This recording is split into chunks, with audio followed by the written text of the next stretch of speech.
Hello, real estate agents. Well, I have some encouraging news into 2026. I'm pretty excited to put out this video for you today. I have two different topics to talk about.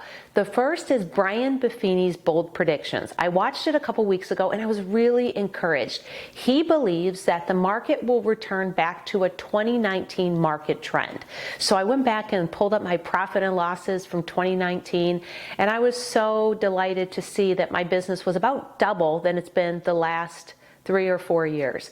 So I think it's going to provide some encouragement for you. He believes that markets will be up between 15 and 30%, that purchases will be more even for buyers and sellers, and so it will be less and less of a seller's market, but not quite a buyer's market. So that is pretty exciting. The anticipation is that inventory will last 2 to 3 months and that we're going to have a really strong spring selling season. Well, Brian Buffini, from your lips to God's ears, I hope that's the case. The second thing I want to talk about is interest rates. So the Fed's lowered interest rates for the third time in the last 4 months, bringing the Fed's fund rate down to 3.5%. Well, this is great news for those things like our credit cards, lines of credit, and equity lines of credit and auto loans. But what does that do for the 30-year mortgage rate? Well, not exactly a direct impact. However, it really depends on what the economic outlook is looking like for interest rates, also inflation, and then the 10-year yield, the 10-year treasury bond yield. And so all of those are going to be economic indicators of where rates are going.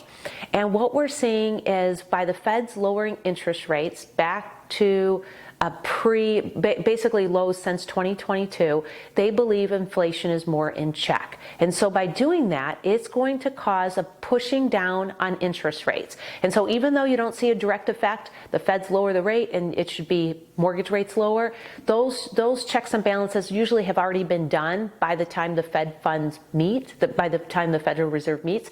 However, we believe that rates will continue to come down because the president has begun quantitative easing again. So we are purchasing our bonds and expecting overseas investors to purchase bonds too. And as people believe in the United States and in the economic growth of our country and purchase our U.S. bonds, interest rates will suppress because there's not needed to have great economic factors, fantastic low inflation, and to have high interest rates. So I think that interest rates are finally, after 3 or 4 years of Fannie Mae and Freddie Mac saying interest rates are coming down, I think that they're going to be in the 5s this spring selling season. I believe it, and I'm pretty excited about Brian Buffini's bold predictions. So I think the two combined provide for a really good economic outlook. This is Dawn Connors at Mortgage One, providing you fantastic mortgage solutions and here to walk with you into 2026.